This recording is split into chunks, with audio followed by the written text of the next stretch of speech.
The costs of the 2014 FIFA World Cup tournament in Brazil are estimated to be the highest in the history of the FIFA World Cup. Forecasts on the eve of the tournament placed the cost to the Brazilian government at $14 billion. This expenditure has largely been on stadium works and infrastructure projects. Football's governing body, FIFA, will also spend an estimated $2 billion on staging the final tournament. Host nation investment, stadiums. Although organizers originally estimated costs of $1.1 billion, a reported $3.6 billion has ultimately been spent on stadium works. 5 of the chosen host cities have brand new venues built specifically for the World Cup, while the Estadio Nacional Mana copyright Garrincha in the capital Brasilia was demolished and rebuilt, with the remaining 6 being extensively renovated. The Estadio do Maracanã in Rio de Janeiro, which already holds the record attendance for a FIFA World Cup finals match, is the largest of the stadiums and will stage the final. The CBF originally intended to host the opening match at São Paulo's Estadio do Morumbi, but it was dropped in 2010 and replaced by the Arena Corinthians after failing to provide financial guarantees for the required improvements. The first wholly new stadium, the Castelão, in Fortaleza, became operational in January 2013. 6 of the venues were used during the 2013 Confederations Cup. However, 6 further stadiums missed FIFA's original December 31, 2013 deadline for completed works. The completion of the new Arena Corinthians was hindered by a fatal crane collapse in November 2013 that destroyed part of the stadium and killed 2 construction workers. Slow progress at the Arena da Baixada site in Curitiba led to FIFA threatening to drop the stadium as a host venue in January 2014 unless significant progress was made during the following month. After being satisfied of progress, FIFA confirmed that Curitiba would remain a host city. During the first 3 months of 2014, the first games were staged at the venues in Manaus, Natal and Porto Alegre. However, following an inspection of all the venues in May 2014, FIFA Secretary Valk expressed concerns about the readiness of the Natal, Porto Alegre and São Paulo venues, with additional test events still being required. Brazil's Deputy Sports Minister, Luis Fernandes, responded by stating that there was no panic. Infrastructure projects. In January 2010, Brazil's federal government estimated that staging the tournament would require a state investment of $11 billion of funding. It also announced tax breaks for the construction and refurbishment of the stadiums for the 2014 World Cup and that host cities would be exempt from VAT. All expenditure by FIFA in Brazil is also exempt from taxation. The Brazilian federal government has earmarked a $3 billion for investment in works relating to the 2014 World Cup, and intends to release a package of works, entitled the World Cup Pack. The airports in Brazil have been identified as the big problem by the tournament's organizing committee. An estimated 600,000 people will travel by plane to the tournament in addition to the 3 million passengers using flight to travel between matches. Legislation was introduced to enable the state's airport operator Infraero to speed up airport works.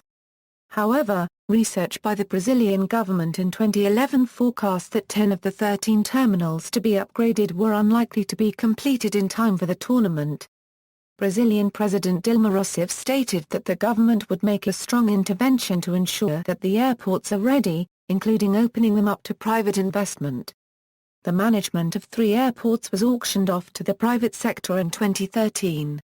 Additional major infrastructure projects have been taking place across the country on road systems and light rail and bus rapid transit lines that will connect the airports to the city centers and stadiums. Over 4,300 km of highways were forecast to require work. To host the increased amount of tourists in the country, the Brazilian Development Bank, BNDES, has provided a budget of $2 billion to modernize and increase the country's hotel network.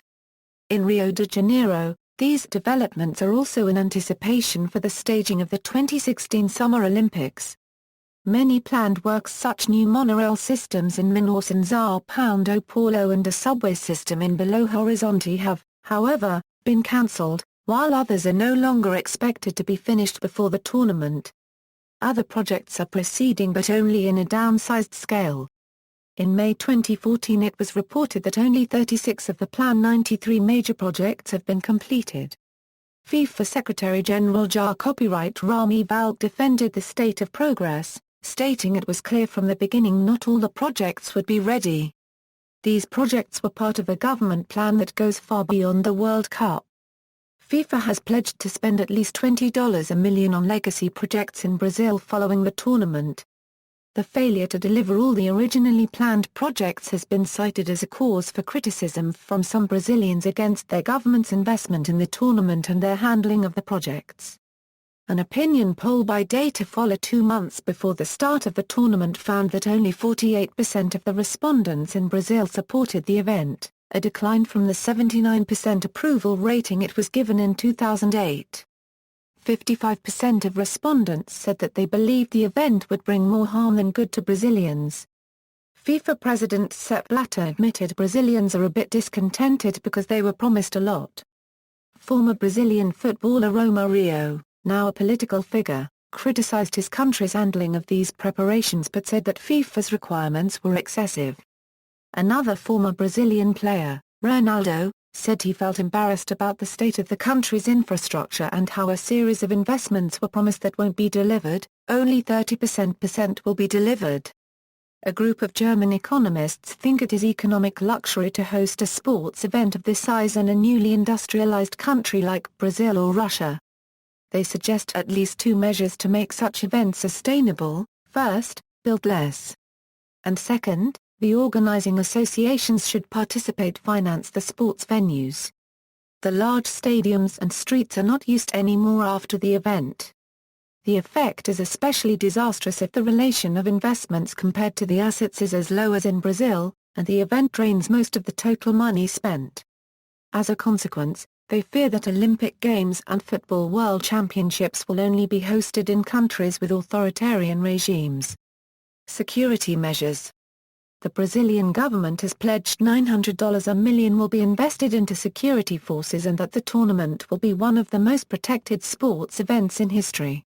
It plans to have 1 police officer for every 50 people attending matches, and 1 for every 80 people at public viewing events around the country.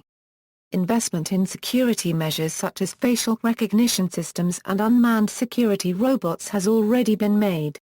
An integrated security plan has been developed that seeks to gain information from sources about potential terrorists, troublemakers and hooligans. A total of 150,000 public security professionals and military will ensure World Cup security, alongside with 20,000 private security personnel. Security concerns for the tournament have been increased since large-scale protests occurred during Brazil's staging of the 2013 FIFA Confederations Cup, with disturbances also occurring outside the stadiums. Protesters cited the amount of public money being invested by the Brazilian government in the hosting of the World Cup at the expense of social services for its population as a key grievance. FIFA investment. FIFA forecasts it will spend $2 billion on staging the 2014 World Cup finals. Statistics. See also, Visa policy of Brazil, references.